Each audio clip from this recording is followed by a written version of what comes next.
नमस्कार। तो हाल ही में एक फिल्म आई है द केरला स्टोरी और इसे लेकर चारों तरफ जबरदस्त चर्चा हो रही है।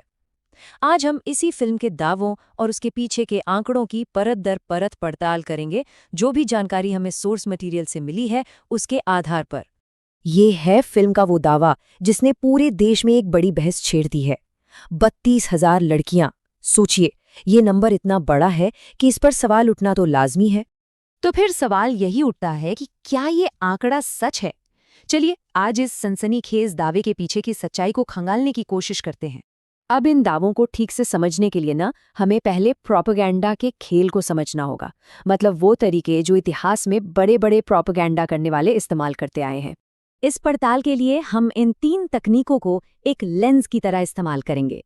पहला, एक बहुत बड़ा झूठ बोलो। दूसरा, उसे बार बार दोहराओ। और तीसरा, उस झूठ में थोड़ी सी सच्चाई का तलका लगा दो ताकि वो असली लगे। तो चलिए अपनी जांच शुरू करते हैं। देखते हैं कि फिल्म के सपोर्ट में जो सबूत दिए जा रहे हैं वो इस आधा सच वाली तकनीक में कैसे फिट बैठते हैं। पहला सबूत जो दिया जाता है वो है पूर्व मुख्यमंत्री ओमन चांडी का एक बयान। उन्होंने माना कि धर्म परिवर्तन हुए, बिल्कुल हुए, लेकिन उन्होंने जबरन या आइसिस जैसे शब्दों का इस्तेमाल कभी नहीं किया, बल्कि उन्होंने तो तथाकथित लव जिहाद के नाम पर चल रहे नफरती कैंपेन का विरोध करने की बात की थी। अच्छा, दूसरा सबूत है एक और पूर्व मुख्यमंत्री वीएस अच्युतानंदन का बयान। सोर्स के मुताबिक जो वीडियो वायरल हुआ उसके सबटाइटल्स के साथ छेड़छाड़ की गई थी। उनका निशाना आईएसआईएस नहीं बल्कि पीएफआई था। और उनकी वो भविष्यवाणी कि केरल 20 साल में इस्लामिक राज्य बन जाएगा, 13 साल तो बीत चुके हैं और ऐसा कुछ भी नहीं हुआ है। और अब आते हैं तीसरे और शायद सबसे इमोशनल सबूत पर, अफगानिस्तान के जेल में बंद केरल की महिलाओं की कहानी। यही कहानी फिल्म के नैरेटिव की रीढ़ की हड्डी मानी जाती है। लेकिन असल में कितनी महिलाएं थीं इस केस में? सोर्स की माने तो ये संख्या 32,000 नहीं बल्कि सिर्फ 6 थीं।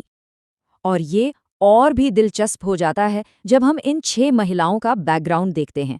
इनमें से आधी यानी 3 तो पहले से ही मुस्लिम थीं, 2 ने ईसाई धर्म से और सिर्फ 1 ने हिंदू धर्म से इस्लाम कबूल किया था।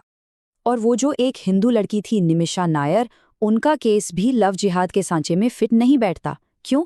क्योंकि उनके पति भी ईसाई धर्म से इस्लाम में कन्वर्ट हुए थे, तो ये एक तरफा मामला तो बिल्कुल नहीं था। तो अब आते हैं इस पड़ताल के सबसे जरूरी हिस्से पर। चलिए इस 32,000 के आंकड़े को असली दुनिया के आंकड़ों के सामने रखकर देखते हैं। सबसे पहले पूरी दुनिया का आंकड़ा देखते हैं। यूएन के मुताबिक दुनिया के 110 देशों से करीब करीब 40,000 लोग आईएसएस में शामिल हुए थे। ये है ग्लोबल पिक्चर। अब आते हैं भारत पर। पूरे भारत में आईसिस से जुड़े करीब 200 मामलों की जांच हुई और इसमें सिर्फ लड़ने वाले ही नहीं बल्कि ऑनलाइन प्रोपेगेंडा फैलाने वाले भी शामिल हैं। और जो लोग सच में भारत छोड़कर आईसिस से जुड़े, अमेरिकी विदेश विभाग के हिसाब से नवंबर 2020 तक की गिनती थी सिर्फ 66।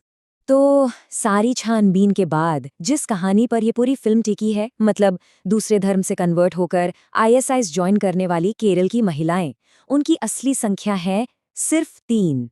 ये स्लाइड अपने आप में पूरी कहानी कह देती है। एक तरफ है 32,000 का दावा और दूसरी तरफ है 3 की हकीकत। जमीन आसमान का फर्क है ना? देखिए, बात सिर्फ नंबर गलत होने की नहीं है। जब आप 3 को 32,000 बना देते हैं तो आप कुछ लोगों की दुखद कहानी को एक बहुत बड़ी देशव्यापी साजिश का रूप दे देते हैं जिसके लिए कोई सबूत ही नहीं है। तो इस झूठ के खेल से बाहर निकलकर अब जरा भारत की असली कहानी देखते हैं। वो कहानी कि कैसे भारत आईसिस के भर्ती को रोकने में इतना कामयाब रहा। या आंकड़े देखिए, कितने कमाल के हैं। जॉर्डन, बेल्जियम, फ्रांस जैसे देशों के मुकाबले भारत में आईएसआईएस रिक्रूटमेंट रेट ना के बराबर है। प्रति 10 लाख मुस्लिम आबादी पर सिर्फ 0.5। ये भारत की एक बहुत बड़ी कामयाबी है। तो ऐसा क्यों? इसकी कई बड़ी वजह हैं।